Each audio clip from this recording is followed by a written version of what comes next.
Assalamualaikum warahmatullahi wabarakatuh. Alhamdulillah, wassalatu wassalamu ala rasulillah. Segala puji dan puja kehadirat Allah subhanahu wa ta'ala, juga salawat dan taslim kepada Nabi besar Muhammad sallallahu alaihi wa ala alihi wa sahbihi wasallam.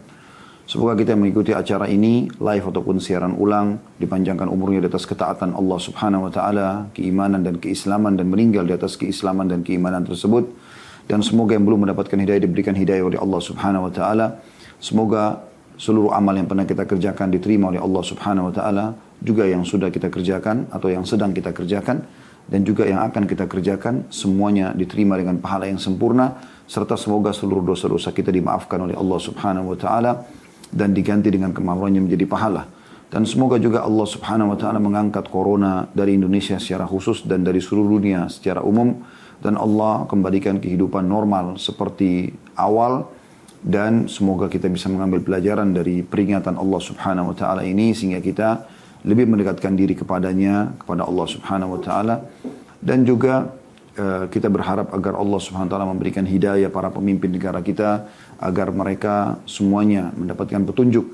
Dan juga Allah subhanahu wa ta'ala pandu mereka kepada apa yang Allah ridhahi, dan Allah jauhkan dari apa yang Allah murkahi. Dan siapapun yang menginginkan keburukan bagi Islam, bagi muslimin, bagi Indonesia secara khusus, maka Allah kembalikan tipu daya mereka kepada diri mereka sendiri. Allahumma amin. Saudaraku seiman, kita akan melanjutkan dua bab terakhir ya dari buku yang sudah kita bahas. Subhanallah, berjalan dan Masya Allah beberapa waktu ya, cukup lama, yaitu kiat-kiat hijrah dari kemaksiatan dan istiqomah dalam ketaatan. Dan dua bab terakhir ini, yaitu bab tentang jangan celah orang lain karena perbuatan dosanya. Ini akan kita bahas pada kesempatan ini. Dan insya Allah pada kesempatan akan datang kita akan tutup buku ini dengan judul terakhirnya, yaitu antara maksiatan dan masalah. Baik saudaraku seiman, dalam bahasan kita pada kesempatan ini, jangan celah orang lain karena perbuatan dosanya. Ini poin yang sangat penting yang harus diperhatikan, yang telah disinggung dalam dalil-dalil syariat Allah subhanahu wa ta'ala. Cukup banyak nanti akan kita bacakan. Bagaimana seseorang kalau sudah istiqamah dan berada di atas keimanan, jangan pernah dia sombong dengan amal yang sudah dia kerjakan. Dan bagaimana dia berusaha untuk menjaga amal baik tersebut, istiqamah, dengan keikhlasan. Karena kalau tidak diikuti dengan keikhlasan, tidak akan diterima oleh Sang Pencipta Allah subhanahu wa ta'ala. Karena Nabi SAW telah bersabda, Inna Allah la yakbalu amalan illa ma kana khalisan liwajhi. Sesungguhnya Allah tidak akan pernah menerima amal kecuali yang ikhlas karenanya. Jadi ini adalah syarat mutlak. Dan bagaimana para ulama mengatakan, syarat diterimanya amal ada dua. Al-ikhlas, ikhlas kepada Allah subhanahu wa ta'ala, tidak pernah berharap pujian dan juga berbangga-bangga depan makhluk, serta mutaba'ah atau mengikuti Nabi Muhammad SAW, sehingga tidak beribadah kecuali seperti apa yang dicontohkan oleh Nabi SAW, dan meninggalkan semua apa yang tidak dicontohkan oleh beliau SAW, karena agama ini sudah disempurnakan oleh Allah Subhanahu Wa Taala. Nah tentu sebuah kenikmatan, bahkan sebuah karamah, kemuliaan yang Allah berikan kepada para wali-walinya kalau kita bisa istiqamah di atas ketaatan. Kita selalu berusaha untuk mendekatkan diri kepada Allah subhanahu wa ta'ala. Berada di koridor yang Allah ridhohi. Ya, dan berusaha semaksimal mungkin menjauhi apa yang Allah murkahi gitu kan. Dan kalau seseorang dikaruniai oleh Allah subhanahu wa ta'ala seperti ini, dia bisa istiqomah di salat 5 waktunya, tutup auratnya, pendapatan halalnya, pergaulan dan seterusnya, semuanya ini dalam keadaan baik, maka semoga Allah subhanahu wa ta'ala memberikan isyarat kepada dia tentang dia berada dalam kebaikan. Dan bila seseorang terus-menerus dalam kekafirannya, ya, kekufuran, kemunafikan, ya, pelanggaran-pelanggaran agama ataupun kelalaian, maka itu berarti juga Allah ya, sedang menjauh dari dia. Oleh karena itu teman-teman, kita harus hati-hati. Hanya saja ada satu poin yang sedang disinggung oleh penulis di sini, yaitu kalaupun kita sudah coba istiqamah di jalan agama Allah Subhanahu Wa Taala ini, selain kita jaga keikhlasan, maka ada poin penting, yaitu bagaimana kita tidak mencelah orang lain yang sedang melakukan pelanggaran. Walaupun dia sedang salah, tapi kita tidak mencelahnya. Karena dengan mencelah dia, atau menganggap remeh, misalnya mengatakan, oh kau itu ahli maksiat, oh kau itu orang begini dan begitu. Maka ini berarti kita mengolok-olok orang tersebut yang mungkin belum sampai padanya hujjah. atau belum sampai padanya argumentasi, belum sampai padanya dalil, sehingga dia belum tahu. Andai saja sudah sampai padanya dalil atau pemahaman atau tertanamnya iman dalam hati seperti kita, tentu dia tidak akan melakukannya, tapi seperti itulah keadaan dia. Ada satu statement dari Umar bin Khattab yang menarik, radhiyallahu anhu, beliau mengatakan, saya khawatir kalau seandainya ada seorang wanita yang hamil lewat di depan saya, lalu saya mengatakan, ih perutnya besar ya, maka Allah membuat perut saya pun hamil. Apa maknanya? Maknanya adalah jangan olok-olok orang. Jangan olok-olok orang. Pelanggaran yang sedang terjadi pada orang lain, itu justru ajang pahala buat kita yang tidak melakukannya, kan begitu. Kita bisa menasihati dia, kita bisa mendoakan dia. Karena kalau semua orang sudah baik, lalu siapa yang akan Anda nasihatin? Anda mau dapat pahala dari mana? Tapi dengan adanya orang yang masih lalai, orang yang masih melakukan pelanggaran, maka kita terbuka, atau terbuka bagi kita peluang untuk meraih pahala. Orang belum sholat, kita nasihatin untuk sholat misalnya. Lalu kemudian dia sholat, maka kita panen pahalanya, kan begitu. Jadi orang yang sedang berbuat kemaksiatan bukan untuk dimusuhi, tapi untuk dirangkul, untuk kita raih dia, raih tangannya, jamah tangannya supaya dia bisa selamat dari kelalaian tersebut. Ya. Dan memang Allah Subhanahu Wa Taala memberikan kepada kita sebuah pesan penting dalam Al-Quran. A'udzu billahi minasyaitonir rajim. Ud'u ila sabili rabbika bil hikmati wal mau'izatil hasanah wajadilhum billati hiya ahsan. Ya. Kata Allah Subhanahu wa taala, berdakwalah kau wahai Muhammad, ya, dengan cara hikmah. Di jalan Tuhanmu ini dengan cara hikmah. Apa itu hikmah? Meletakkan sesuatu pada tempatnya. Misalnya mengajak bicara orang sesuai dengan kadar akal dia. Tidak mungkin kita bicara dengan anak-anak, kita samakan dengan remaja, kita samakan dengan orang dewasa. Tidak mungkin kita berbicara dengan orang yang punya jabatan, dengan orang yang biasa. Tidak mungkin. Pasti berbeda. Ya. Dengan hikmah dan mau'izah hasanah, berikan peringatan-peringatan yang baik. Sebelum ancaman neraka, kita sebutkan dulu keutamaan ibadah itu. Ya, misalnya orang tidak sholat, kita nasihatin dulu dia dengan menyampaikan keutamaan sholat. Misalnya hadis Nabi SAW, bagaimana kata Nabi SAW kepada para sahabat ridwanullah alaihim, bagaimana kalau di depan rumah seseorang dan terkadang ada sungai mengalir dengan sangat deras, lalu dia mandi sehari 5 kali, apakah akan tertinggal kotoran di tubuhnya? Kata para sahabat, tentu tidak ya Rasulullah. Kata Nabi SAW, begitu pula dengan 5 waktu sholat, dia membersihkan seseorang muslim dari dosa-dosa dia. Gitu kan? Berarti kan ada motivasi di sini, ada motivator yang sangat kuat yang membuat orang, oh ternyata dosa saya dimaafkan. Gitu kan? Kemudian juga hadits Nabi SAW, awal amal yang dihisab hari kiamat adalah sholat. Kalau dia baik maka beruntunglah orang itu, kalau dia buruk maka ya rugilah dia, gitu kan. Dan kalau ada yang kurang dari sholat wajibnya, maka Allah berfirman kepada para malaikat, carilah sholat-sholat sunnahnya, kemudian lengkapkanlah sholat wajibnya itu. Kan begitu. Berarti kan ada motivasi, ya, ada sesuatu yang didapatkan gitu. Dan kalau sholat ini baik dalam timbangan amal hari kiamat, maka akan membantu amal-amal yang lain. Oleh karena itu saya sarankan para ikhwah muslimin laki-laki, jangan pernah tinggalkan masjid. Pergi ke masjid sholat. Kejar saf pertama. Kejar sholat sunnah qobliyah antara azan dan iqamah. Kejar doa mustajab antara azan dan iqamah. Kejar sholat ba'diyah. Zikir habis sholat. Semua itu kemuliaan. Dan itu tidak mengambil waktu. Kecuali cuma 10-20 menit saja. Gitu kan. Lapor absen kepada Allah Subhanahu Wa Taala.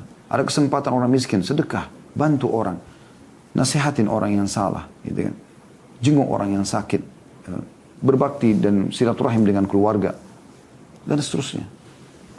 Bagi anda yang Allah karunia suami, bakti sama suami anda. Berikan yang terbaik, kejar surga dari dia. Bagi anda diberikan istri, kejar surga dari istri dengan menyiapkan fasilitasnya, dengan memberikan kasih sayang dan seterusnya. Bagi anda yang punya anak, berbuat baik sama anak tersebut. Bagaimana kita bisa meraih surga dari anak tersebut? Anda punya sahabat, berbuat baik dengan dia. Anda punya bawahan, anda punya atasan. Bisa kita berbuat baik dengan semua orang.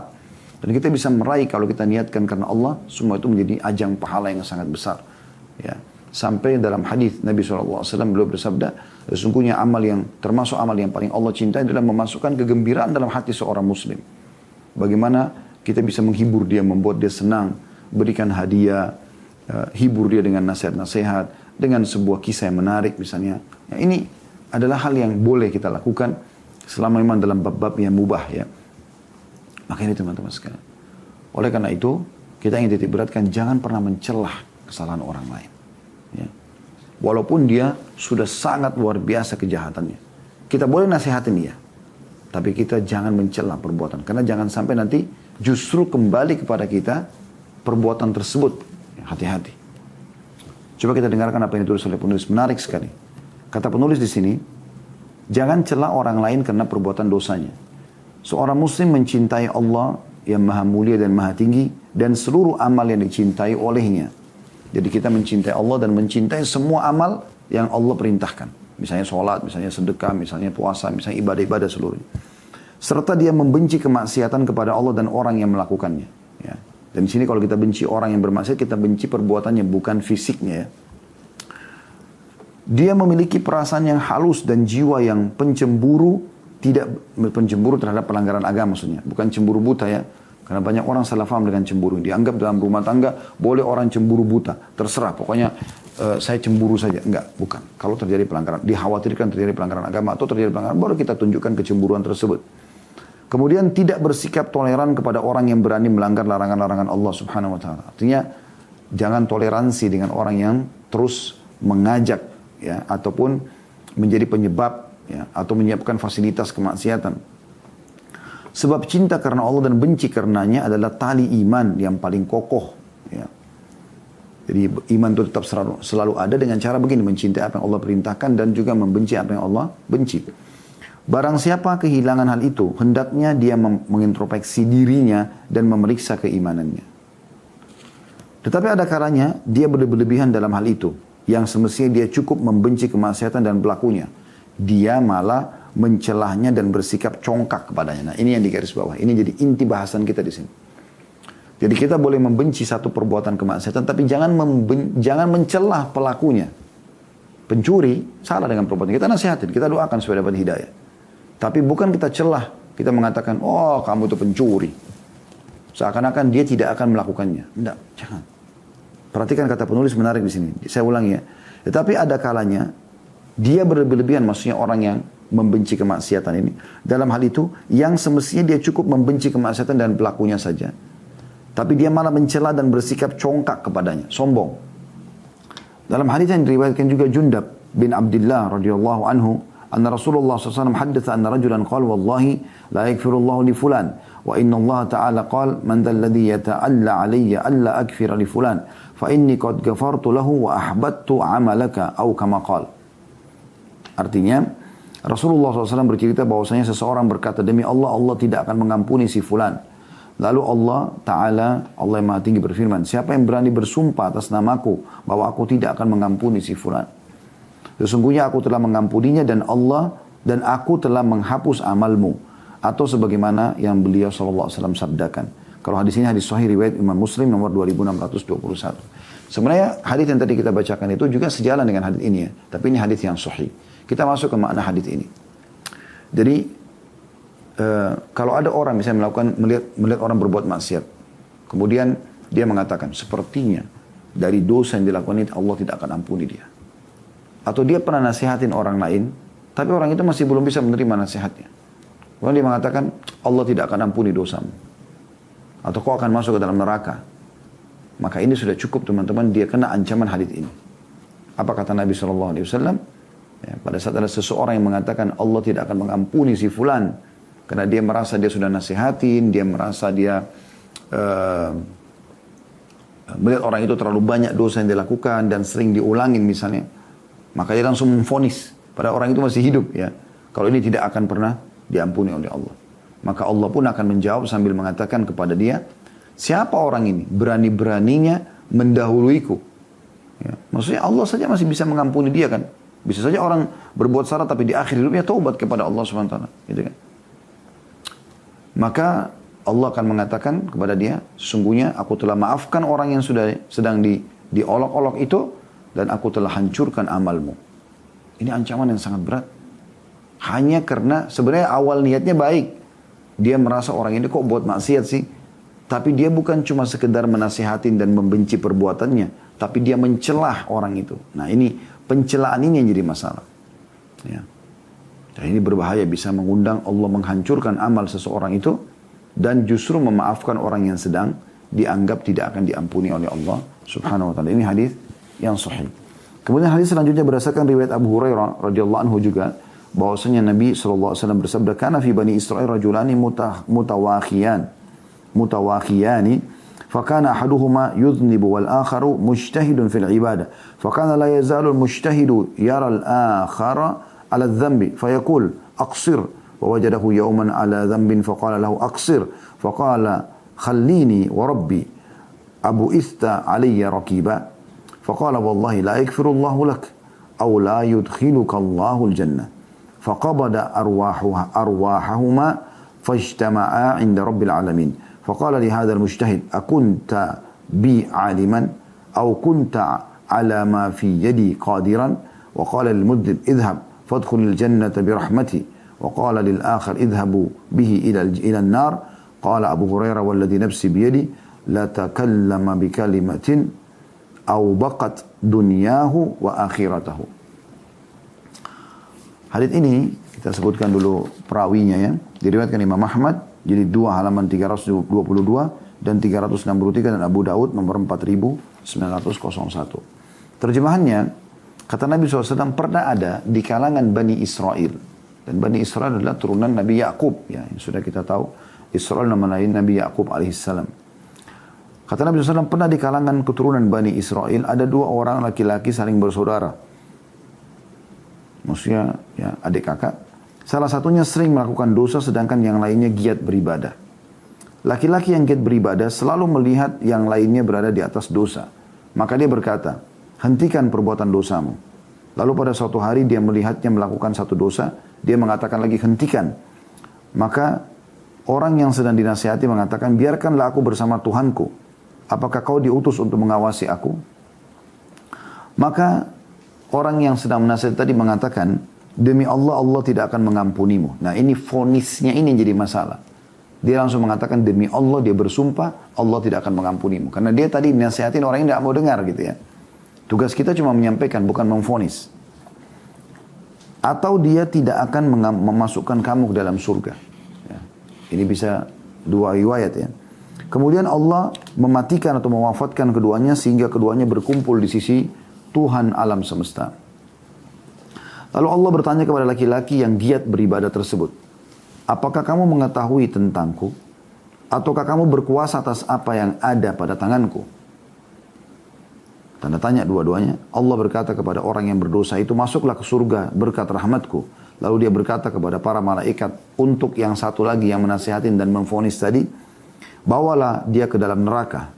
Abu Hurairah radhiyallahu anhu menanggapi hadits ini sambil berkata, demi zat yang jiwaku ada di tangannya, sungguh orang yang menasihatkan tadi telah mengucapkan atau berkata dengan satu kalimat yang menghancurkan dunia dan akhiratnya. Menghancurkan dunia dan akhiratnya. Jadi sebenarnya menasihatin adalah poin yang baik.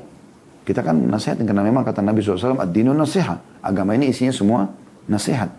Tetapi tugas kita hanya itu. Bukan lebih daripada itu. Kita nggak bisa memaksakan hidayah kepada seseorang. Mustahil itu. Nggak mungkin. Gitu kan?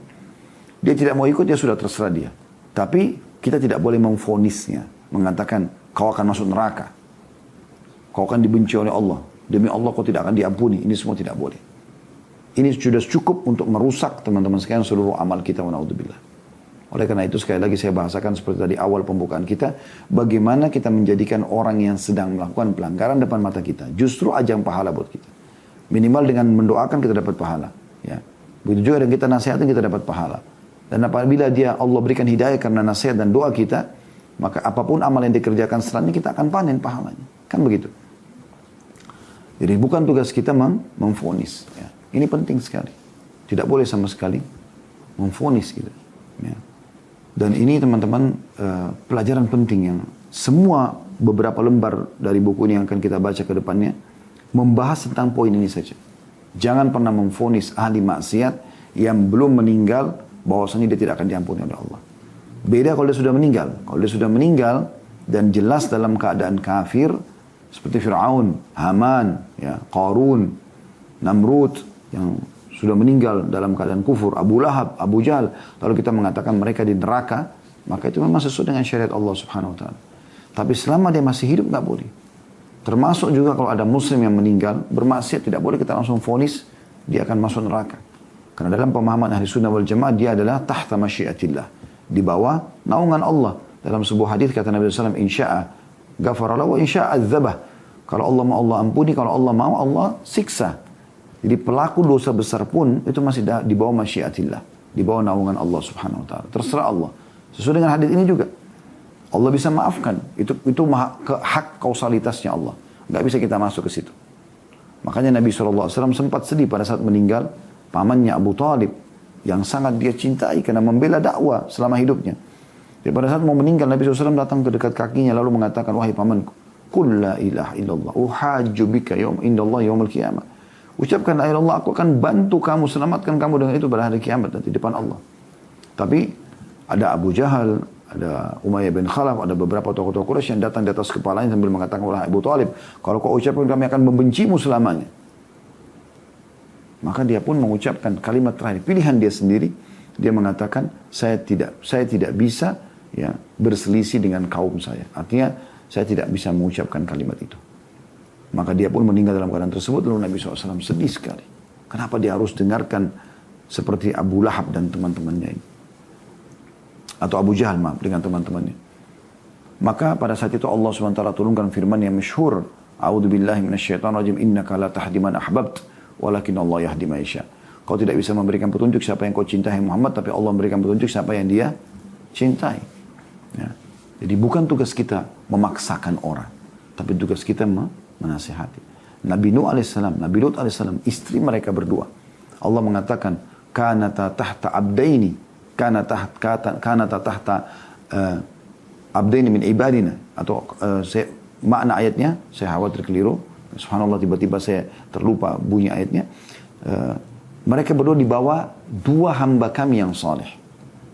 Fakhanatahuma, tapi dua-duanya berkhianat, tidak mau masuk Islam, tidak mau beriman pada risalah kedua nabi ini. Ya. Malah sebaliknya, seperti Asia, istrinya Fir'aun, dia beriman kepada Allah, suaminya kafir, tapi karena dia pertahankan keimanannya, maka dia meninggal dalam keadaan kufur. Ya. Dia meninggal dalam keadaan Fir'aun dalam keadaan kufur, dia dalam keadaan beriman, dan Allah menjanjikan dia termasuk masuk ke dalam surga, gitu kan. Jadi hati-hati teman-teman, jangan sampai memvonis seseorang itu kecuali sudah jelas padanya, ya, dan sudah tegak padanya hujjah, itu berbeda. Ya, misalnya orang meninggal dalam keadaan kufur, udah jelas, ya, seperti Abu Lahab tadi, Abu Jahal dan seterusnya. Itu pun di saat kita butuhkan, bukan setiap saat kita sebutkan. Misalnya kita lagi menyebutkan tentang Abu Jahal atau Abu Lahab. Ya, misalnya tentang korban-korban orang kafir di perang Badar. Kan memang mereka termasuk korbannya ya. Korbannya itu Abu Jahal, Umayyah bin Khalaf, Syaibah, Al-Walid. Abu Lahab pun meninggal di Mekah tapi karena kasus ya ada hubungannya dengan perang Badar. Kepalanya sempat dipukul ya oleh, kalau saya tidak salah, Ummu Fadl, istrinya Abbas. Karena sempat salah satu budaknya yang muslim digebukin oleh Abu Lahab ini karena membela muslimin yang perang di Badar. Intinya, dia juga wafat pada saat itu. Nah, orang-orang seperti ini, kalau pas terlintas selalu ada yang tanya, apakah Abu Jahal, Abu Lahab masuk neraka? Kita mengatakan, iya. Karena Allah sebutkan dalam surah Masad tentang Abu Lahab. Ya. A'udzubillahi minasyaitonir rajim, tabbat yada Abi Lahabin wa tab. Sungguh celaka kedua tangannya Abi Lahab. Gitu kan. Ma'agna anhu ma'lu wa ma'kasab. Tidak ada manfaat dari harta dan apa yang telah dia kumpulkan. Saya setelah naran dzata lahab. Dia pasti akan masuk ke dalam api neraka yang penuh dengan api yang berkobar-kobar, gitu kan. Ketika sudah ada vonis dari Allah Subhanahu wa taala, itu berbeda. Tapi kalau orang itu masih hidup dalam keadaan kafir, dalam keadaan bermaksiat kepada Allah, kita tidak boleh memvonisnya. Termasuk orang muslim yang meninggal, tadi saya bilang bermaksiat, tidak boleh langsung kita vonis masuk neraka. Tidak boleh. Ya, kita cukup mengatakan dia di bawah naungan, terserah Allah, di bawah naungan Allah SWT. Kalau Allah mau Allah ampuni, kalau Allah mau Allah siksa. Selanjutnya setelah itu kata penulis, kalimat yang menghancurkan dunia hamba tersebut dan Allah memasukkannya ke dalam neraka karenanya, bukan pernyataannya hentikanlah perbuatan dosamu, bukan nasihatnya, dan pengingkarannya atas apa yang dilakukan saudaranya, melainkan sumpahnya kepada Allah dengan perkataan, sesungguhnya Allah tidak akan mengampunimu. Ini permasalahannya. Vonis langsung seakan-akan keputusan di tangan dia, ini yang membuat jadi masalah. Ini penting teman-teman sekalian. Banyak ikhwan dan akhwat kita pada saat mereka sudah kenal manhaj yang benar, manhaj sunnah, manhaj salafus saleh, metode yang digunakan salafus saleh dalam memegang agama ini, ya. Kemudian mereka sudah pakai jilbab besar, mereka sudah ikhwannya sudah tidak isbal, sudah berjenggot, sudah jaga sholat di masjid, masya Allah. Tapi begitu melihat orang lain, ya, yang diperhatikan dari kepala sampai kaki sama dengan dia. Kalau tidak, maka dia akan sinis. Ini aneh ini. Kenapa lihat sinis? Senyum akhi dan ukhti kepada orang-orang yang mad'u, orang yang butuh dakwah. Mereka butuh kita dakwah, mereka belum faham. Wahai muslimah, rangkul semua akhwat, semua wanita yang belum berhijab. Ramah dengan mereka, rangkul mereka supaya mereka tersentuh hatinya, mau berhijab. Bagaimana beberapa anak muda di Amerika, muslimah, saya lihat cuplikannya di YouTube ada, eksperimen tentang menggunakan jilbab. Subhanallah, mereka ajak orang kafir, wanita kafir berjilbab. Lalu perempuan tersebut terharu lalu menangis. Dia merasa kayak terlindung dalam sebuah benteng yang kuat dengan kain jilbab itu. Kan gitu. Itu yang harus dilakukan, dirangkul. Siapapun dia, selama dia masih pelanggaran agama, kita jadikan sebagai mad'u kita. Doakan, kita jadikan sebagai ajang pahala. Hari ini kita dakwai masih belum bisa, besok kita dakwai lagi, lusa kita dakwai. Sampai memang sudah terputus jalan untuk mendakwahi dia. Misalnya dia meninggal dalam keadaan kafir, itu lain. Ya. Meninggal dalam keadaan kemaksiatan, kita sudah tidak bisa lagi meluruskan, sudah. Jadi kita jadikan itu kesempatan untuk ajang pahala kita. Ibnu Mas'ud radhiyallahu anhu berkata, "Idza ra'aitum akhakum qarafa dhanban fala takunu a'wanan lisyaitani alayhi. Taqulu Allahumma akhzihi, Allahumma al'anhu, walakin sallallahu al-afiyah. فإن أصحاب محمد كنا لا نقول في أحد شيئا حتى نعلم على ما يموت فإن ختم له بخير علمنا أنه قد أصاب خيرا وإن ختم له بشر خفنا عليه عمله." Kata Abdullah bin Mas'ud, sahabat Nabi berkata, jika kalian melihat saudara kalian berbuat satu dosa, jangan kalian menjadi penolong syaitan terhadapnya dengan mengatakan, ya Allah hinakan dia, ya Allah laknati dia. Tetapi mintalah kepada Allah keselamatan. Semoga Allah berikan hidayah, semoga Allah selamatkan saya dari keburukannya, gitu kan. Tapi jangan minta Allah hinakan dia. Ya, semoga Allah maafkan kalau kita pernah mengucapkan kata-kata ini ya. Nah, kadang-kadang kan juga kita jengkel, orang utang gak bayar, orang pernah gibah kita, fitnah kita, ya. Malah kita tidak boleh ucapkan kalimat buruk buat dia, kan gitu. Jadi kita jadi pegal ya. Tapi subhanallah Islam mengajarkan begitu. Akhlak karimah. Akhlak yang sangat mulia. Yang memang mensucikan hati setiap orang beriman. Justru orang yang pernah berbuat zalim sama kita, juga kita jadikan sebagai ajang kita mendapatkan pahala. Ajang yang sangat besar sekali. Peluang yang sangat besar. Maka teman-teman sekalian, kita jangan bilang hinakan dia. Laknat dia Allah. Binasakan dia. Tapi kita minta dua hal. Kita minta agar Allah berikan dia petunjuk, supaya dia pada saat dapat hidayah kita panen pahalanya. Atau kita minta agar diselamatkan dari keburukannya. Udah. Selebihnya kita serahkan kepada Allah. Allah lebih tahu orang ini dihukumkah, orang yang diberikan hidayah kah, Allah lebih tahu. Yang penting jangan kita nodai hati kita. Karena teman-teman, semua orang akan diuji oleh Allah. Siapa di antara kita teman-teman tidak pernah digibah oleh orang? Siapa tidak pernah difitnah? Siapa yang tidak pernah teman-teman sekalian diganggu oleh orang lain? Siapa? Tidak mungkin. Orang semua, siapa yang tidak pernah teman-teman merasakan sakit flu, demam? Semua orang diuji oleh Allah SWT. Nah, pada saat nikmat sedang ada, kuncinya syukur. Pada saat cobaan sedang datang, sabar. Nah, itu kuncinya. Jadi ada orang mungkin kalau ada nikmat dia bersyukur, tapi kalau ada cobaan dia tidak bersabar. Nah, dia harus sabar di sini. Bagaimana dia bersabar, gitu kan? Sabar dia menerima takdir Allah sambil dia tetap ikhtiar, mencari jalan keluar yang terbaik. Kemudian kata beliau, sesungguhnya kami, para sahabat Nabi Muhammad SAW. Jadi beliau seakan-akan dititip pesan. Kami aja sahabat Nabi yang ketemu sama Nabi, langsung lihat apa yang kami lakukan. Kata beliau, sesungguhnya kami, para sahabat Nabi Muhammad SAW. Tidak pernah mengatakan sesuatu tentang seseorang sehingga kami mengetahui di atas perkara apa dia meninggal. Jika dia ditutup usianya meninggal dengan kebajikan, maka kami mengetahui bahwa dia telah meraih kebajikan. Dan jika ditutup usianya dengan keburukan, maka kami mengkhawatirkan amal atasnya. Hadis ini riwayat Abdul Razak dalam musannafnya nomor 20.266. Jadi bayangkan ya mulianya para sahabat Nabi. Kalau orang itu walaupun penuh dengan kemaksiatan, mereka tidak berani bicara apa-apa. Nasihatin ya, tapi vonis enggak. Sampai orang itu mati. Begitu orang itu mati, kalau dia mati dalam keadaan baik, misalnya lagi mati syahid di medan perang, mati lagi sholat, lagi sujud, lagi bertaubat, dan seterusnya, maka berarti orang ini baik. Sudah, Allah tutup dengan kebaikan. Tapi kalau dia ditutup dengan keburukan, mereka juga tidak memvonis. Misalnya meninggal dalam keadaan kemaksiatan.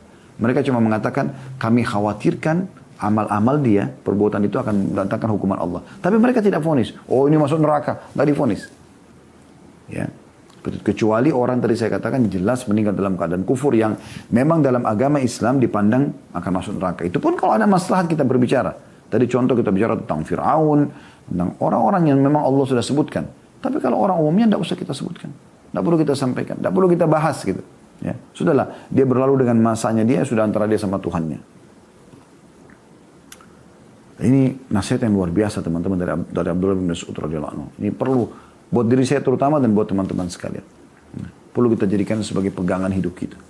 Jadi luar biasa ya.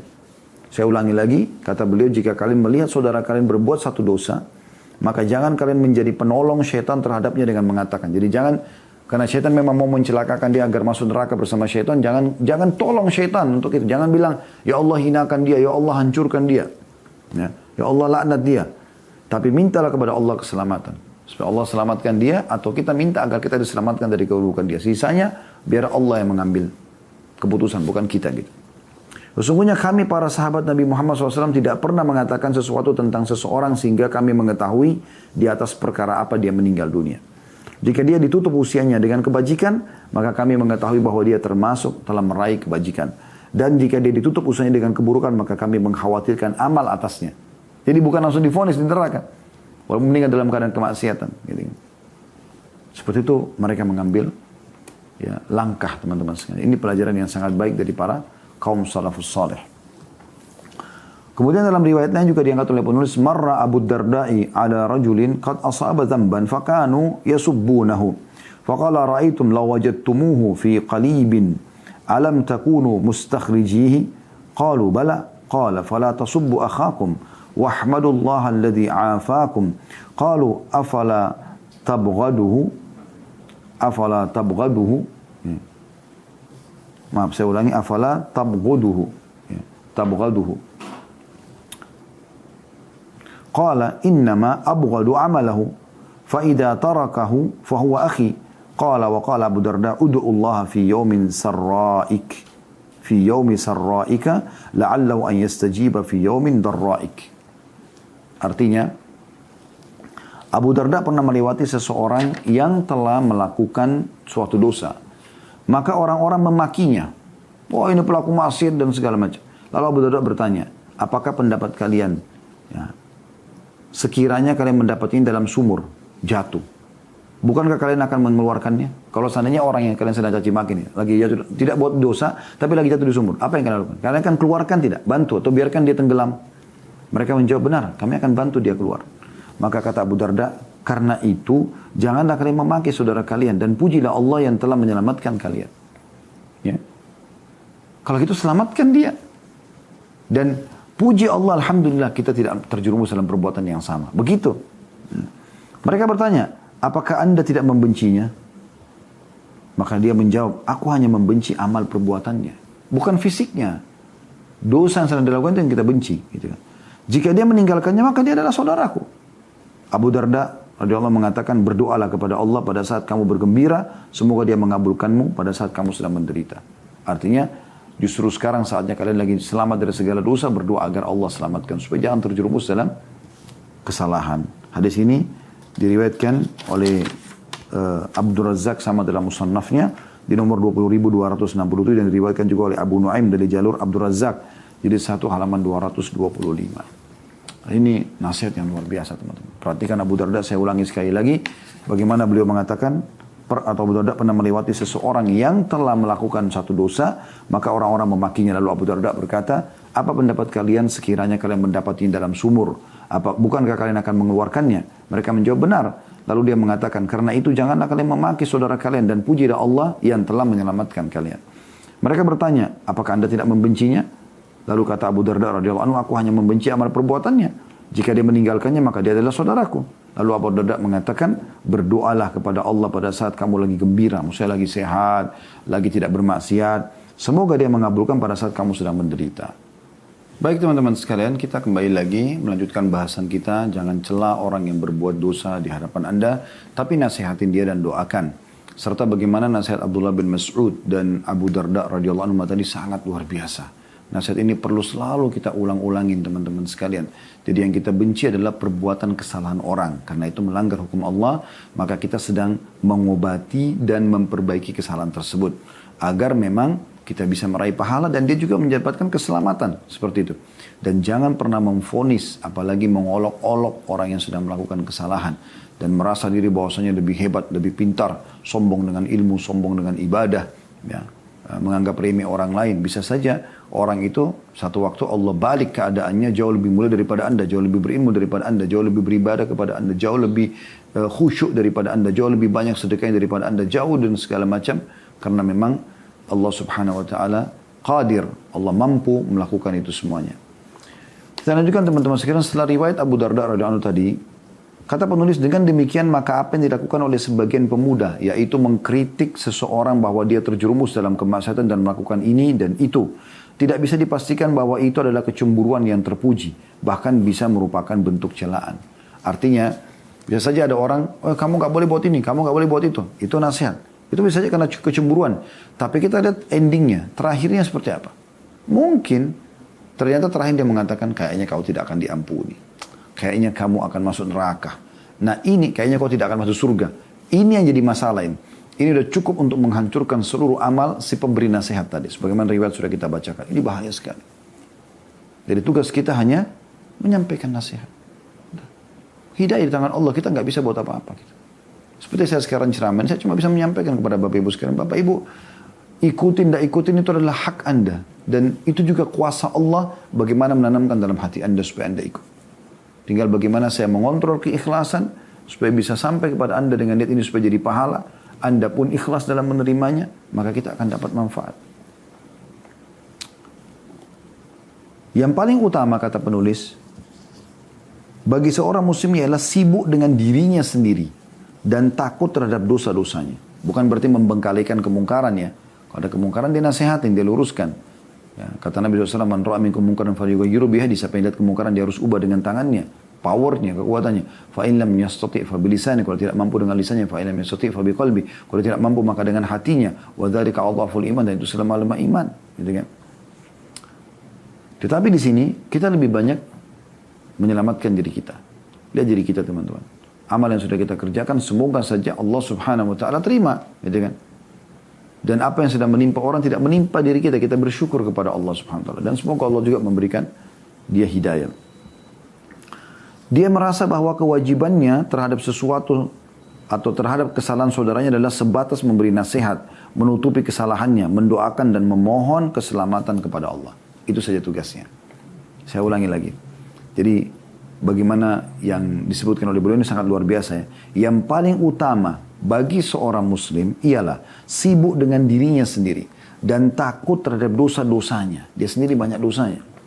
Dia merasa bahwa kewajibannya terhadap kesalahan saudaranya adalah sebatas memberi nasihat, menutupi kesalahannya, bukan menyebarluaskan aib itu, mendoakan dan memohon keselamatan kepada Allah agar kita tidak terjerumus pada dosa yang sama. Perbuatan ini, kata beliau, adalah bukti sikap melampaui batas dari pelakunya dalam hal rasa percayanya terhadap dirinya sendiri dan menganggap bersih dirinya. Kalau orang tetap melakukan pelanggaran ini, ya dia vonis orang lain, ini adalah perbuatan yang membuktikan sikap dia dalam melampaui batas, ya, dalam percaya terhadap dirinya sendiri dan menganggap bersih dirinya. Padahal terpedaya adalah salah satu pintu kebinasaan dan salah satu tanda seorang hamba merasa tidak butuh kepada pertolongan Tuhannya. Dan ini adalah sebab seseorang dikuasai kepada dirinya sendiri. Betapa jauhnya orang ini dengan jalan yang ditempuh oleh orang-orang yang paling mengenal Allah. Yang salah satunya mengucapkan, ini perkataan Nabi Nuh AS. A'udzu billahi minasyaitonir dalam surah Hud ayat 47. Wa illa takfirli wa tarhamni akum minal khasirin. Dan sekiranya engkau tidak memberi ampun kepadaku dan tidak menaruh belas kasihan kepadaku, niscaya aku termasuk orang-orang yang merugi. Ini Nabi yang mengatakan, masih tetap mohon sama Allah agar dimaafkan. Nabi. Gitu. Bagaimana Nabi Yusuf alaihissalam berkata dalam surah Yusuf ayat 33. Padahal dia seorang nabi. Ya. Tapi dia tidak percaya diri dengan itu. Dia coba minta tetap perlindungan kepada Allah subhanahu wa ta'ala. A'udhu billahi minasyaitonir wa illa tasrif anni kaidahunna asbu ilaihinna wa aku minal jahilin. Dan jika engkau tidak menghindarkan diriku dari tipu daya mereka, maksudnya para wanita-wanita yang menyukai dia, hampir seluruh wilayah Mesir pada saat itu suka dengan Nabi Yusuf alaihissalam. Ya, terutama yang diundang oleh si ratu yang datang ke istananya. Ya, karena si ratu ingin mengajak Nabi Yusuf untuk berbuat zina. Tapi dia menolaknya. Maka tersebar isu pada saat itu. Orang-orang di sekitar kota itu membicarakan, masa sih istrinya raja atau istrinya orang terhormat ya, mau mengajak anak angkatnya sendiri untuk berzina.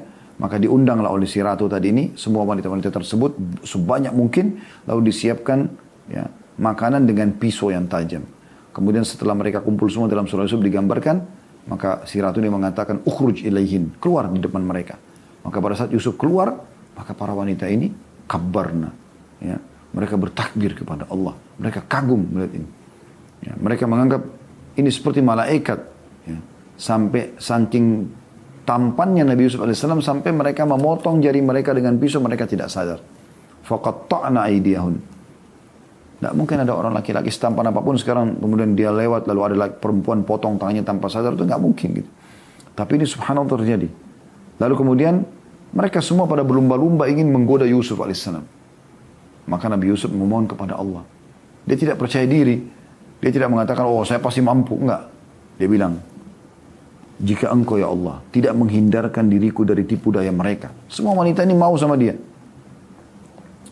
Tentu akan ada kecenderungan untuk memenuhi keinginan mereka. Dan tentulah aku termasuk orang-orang yang bodoh. Bagaimana merendahnya para nabi-nabi Allah ini. Demikian pula dengan Nabi Ibrahim alaihissalam. Ketika berkata kepada Tuhannya setelah menghancurkan berhala-berhala. Dan dia menanggung resikonya. Ya. Jadi dihancurkan berhala-berhala semua. Karena dia yakin ini salah. Kok nyembah berhala sih? Kok nyembah patung? Dihancurkan sama Nabi Ibrahim AS. Coba kalau kita di posisi dia. Mungkin kita akan berpikir, saya tidak akan sembah berhala. Karena percaya diri. Apa yang terjadi pada Nabi Ibrahim AS tidak seperti itu. Allah gambarkan dalam surah Ibrahim ayat 35. Nabi Ibrahim sedang menghancurkan berhala masih berkatakan, wajnubni wa baniya an na'budal asnam. Dan wahai Tuhanku, jauhkanlah aku beserta anak cucuku dari penyembah berhala-berhala. Padahal beliau tahu berhala itu adalah sesembahan selain Allah. Bahkan beliau sudah hancurkan dengan tangannya sendiri. Sampai akhirnya menyebabkan Namrud membakar beliau. Dan akhirnya selamat juga. Diselamatkan oleh Allah SWT. Tapi beliau tetap masih memohon kepada Allah diselamatkan dari itu. Jadi kalau ada dosa yang pernah kita lakukan, jangan kita sombong. Oh dulu saya pernah lakukan, tapi sekarang saya sudah tobat. Tidak. Bukan begitu, saudaraku. Tapi Anda mengatakan, ya Allah, tetap selamatkan aku dari dosa itu supaya aku jangan ulangi. Seperti itulah.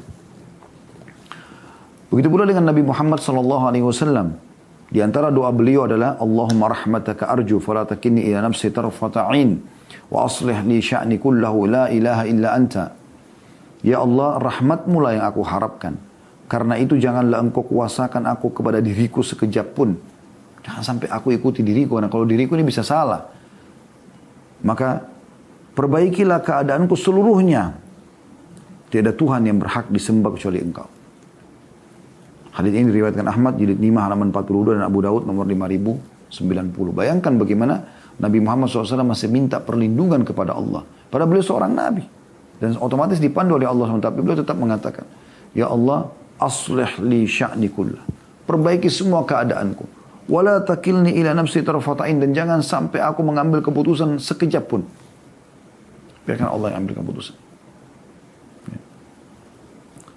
Kemudian beliau menutup paragrafnya sambil mengatakan, celaanmu kepada saudaramu berarti congkak dengan ketaatan. Kalau kita cela orang berbuat dosa, berarti kita congkak dengan ketaatan kita. Merasa diri bersih, memuji diri, dan mengklaim bebas dari dosa. Sedangkan saudaramu menyadari dosanya dan mungkin dia menyesali dosanya serta apa yang terjadi padanya berupa ketundukan, menghinakan diri, dan membebaskan diri dari penyakit merasa bersih dari dosa, sombong dan bangga diri. Berdirinya di hadapan Allah dengan kepala tertunduk. Mungkin orang satu waktu nanti akhirnya berdiri dan tunduk kepada Allah. Ada orang berbuat dosa teman-teman tapi hatinya dipenuhi dengan penyesalan kepada Allah SWT. Takut kepada Allah. Itu mana kita tahu isi hatinya? Mungkin orang cuma menghakimi secara zahir, mungkin belum tidak seperti itu. Pandangan yang khusyuk. Satu waktu Allah buat dia taubat, lalu dia khusyuk kepada Allah, tunduk. Dan hati yang menangis itu lebih bermanfaat baginya dan lebih baik daripada kecongkakanmu dalam ketaatan, menganggap banyak ketaatanmu, menghitung-hitungnya, merasa berjasa kepada Allah dan makhluknya dengan hal itu. Padahal teman-teman sekalian, ingat ya, banyak orang berbangga dengan amalnya, padahal amal itu dia yang butuh. Allah nggak butuh dengan amalnya. Saya udah 30 tahun sholat. Terus apa yang kamu dapatkan dengan itu? Berbangga dengan itu untuk apa? Nah, kau yang butuh dengan amal itu. Allah SWT tidak pernah butuh. Kenapa teman-teman banyak orang sholat tapi tidak khusyuk? Kenapa ada orang mengaji tapi buru-buru, berzikir buru-buru? Karena mereka menganggap ya store kewajiban kepada Allah. Seakan-akan dia tidak butuh. Keliru, dia butuh dengan amal itu. Allah nggak butuh. Kita kalau diberi umur pun 1000 tahun dan kita selalu beribadah kepada Allah, Allah nggak butuh dengan amal itu, saudaraku. Kamu yang butuh dengan amalmu. Lalu kata beliau, betapa dekatnya orang yang bermaksiat terhadap dari rahmat Allah, dan betapa dekatnya orang yang menunjukkan ketaatan itu dari kemurkaan Allah. Orang yang maksiat kepada Allah tapi mau bertobat sangat dekat dengan rahmat Allah. Dan orang yang punya amal soleh tapi bercongkak, bangga-bangga, sombong dengan amalnya, maka sangat dekat dengan murkanya Allah. Satu dosa yang kamu merasa hina karenanya di hadapan Allah, itu lebih dicintai daripada ketaatan yang kamu tunjuk-tunjuk di hadapannya, di hadapan Allah. Pada malam hari kau tidur, dalam kurung tidak melakukan qiyamul lail, dan pada pagi harinya kamu menyesal. Itu lebih baik daripada pada malam hari kamu melakukan qiyamul lail, dan pada pagi hari kamu membangga-banggakan diri.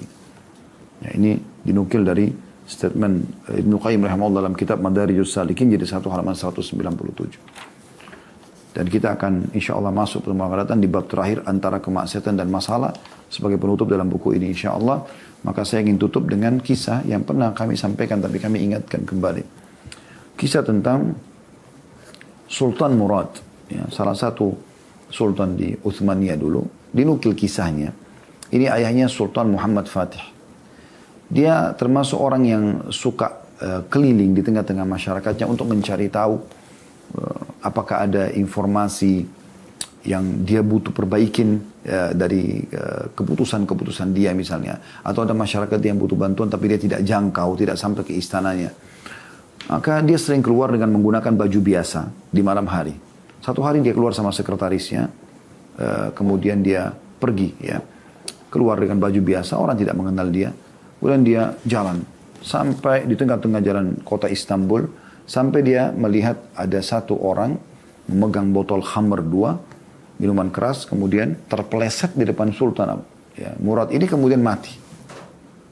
Pada saat mati, jatuh, orang-orang cuma lihat lalu orang-orang tinggalkan. Dan sekitar situ. Maka Sultan Murad ini bingung. Lalu dia mengatakan pada orang, wahai muslimin, ini orang jatuh. Meninggal dunia, diperiksa urat nadinya sama Sultan Murad, meninggal orang. Ini orang sudah mati. Orang tetap tidak peduli. Di depan jenazah yang sudah jatuh ini, ada satu rumah, masyarakat situ, membuka pintu kebetulan, lalu kemudian melihat orang ini, lalu Sultan Murad lihat sikapnya juga sama. Dia tidak peduli. Kata Sultan Murad, sebentar, saya mau bertanya. Kenapa rata-rata orang cuek sama orang ini? Kenapa nggak peduli? Kata yang pemilik rumah itu, ini orang suka bermaksiat. Setiap malam dia bawa khamar, setiap malam dia mampir ke tempat pelacuran. Kata Sultan Murad, tapi kan dia sudah meninggal sekarang. Dan dia muslim. Minimal kalau kau tidak mau bantu, tunjukkan saya di mana alamat rumahnya. Maka ditunjukkan alamat rumahnya. Sultan Murad membawa jenazah itu bersama sekretarisnya. Tidak ada yang satupun orang membantunya. Begitu diketuk pintu, dibuka oleh seorang wanita. Wanita itu melihat jenazah laki-laki, lalu dia menangis. Ternyata ini adalah istrinya. Gitu. Kemudian setelah tenang dia menangis, Sultan Murad tanya, ini suami kamu? Dia bilang, iya. Baik, ada hal yang saya ingin tanya. Kenapa suamimu ini, ya, pada saat meninggal tadi jatuh, tidak ada satupun orang yang mau melihatnya. Dan mereka memvonisnya sebagai ahli maksiat. Artinya orang ini tiap malam bawa khamar, tiap malam juga ke tempat pelacuran. Kata istrinya, saya sudah tahu akan terjadi itu. Saya sudah tahu akan terjadi itu. Ya. Hanya saja dia bilang, saya sudah pernah ingatkan suami saya. Saya mengatakan, nanti orang akan menilai kamu buruk. Walaupun demi Allah saya tahu suami saya ini orang baik. Dia tidak pernah minum khamar, dia tidak pernah melakukan perzinahan dengan para pelacur-pelacur itu. Ya. Lalu kata Sultan Murad, tapi orang-orang memberikan kesaksian itu, dia bilang mengatakan tidak. Sebenarnya suami saya ini punya satu toko di tengah kota Istanbul, dia berdagang. Setiap hari pendapatan dia itu dibagi. Ada pendapatan dia yang dia bagi untuk kami di rumah, ada pendapatan dia khusus untuk beli khamar dan memberhentikan perzinahan. Dia beli berapa dia mampu, misalnya dia mampu beli 2 botol, dia bawa, kemudian dia bawa pulang ke rumah. Dan saya saksikan sendiri di rumah selalu dibuang di kamar kecil. Ya, kalau kita di toilet ya, dibuanglah khamar tersebut. Lalu dia mengatakan setelah keluar dari toilet tersebut, segala puji bagi Allah yang telah memberhentikan muslimin minimal dengan 2 botol ini dari khamar. Itu upaya dia gitu. Ya. Dan juga dia sisa uangnya yang lain dia masuk ke tempat pelacuran lalu dia negosiasi sama pemilik tempat di situ, atau seorang pelacur dia mengatakan berapa biaya pelacuran malam ini. Misalnya sekian. Maka dia bilang ini saya bayar semalaman, maka tutup tempat ini. Gitu. Maka terus kemudian dia mengatakan segala puji bagi Allah yang telah membuat saya memberhentikan malam ini minimal beberapa anak muda muslim dari perzinahan. Jadi kemudian kata ibu itu dia bilang, lalu suami saya jawab pada saat saya bilang, tapi kan orang tidak tahu. Orang pikir kau pemabuk, kau pezina. Dia mengatakan Allah tahu. Dan kalaupun saya meninggal dalam kondisi seperti ini, maka saya yakin nanti Allah akan mendatangkan kepada saya sultan dan juga para ulama-ulama akan mensolati jenazah saya. Maka Sultan Murad menangis sambil mengatakan, benar yang dikatakan oleh suamimu. Ya, sungguh benar yang dikatakan oleh suamimu, saya adalah Sultan Murad dan ini sekretaris saya akan hadirkan semua ulama di Turki ya pada saat itu untuk mensolati dia. Maka jangan pernah memvonis orang, teman-teman. Kita tidak pernah tahu. Kita tidak pernah tahu. Kita nasihatin iya, kita urusan kesarannya iya, tapi memvonis orang, maka ini sesuatu yang dilarang dalam agama kita. Allahu a'lam.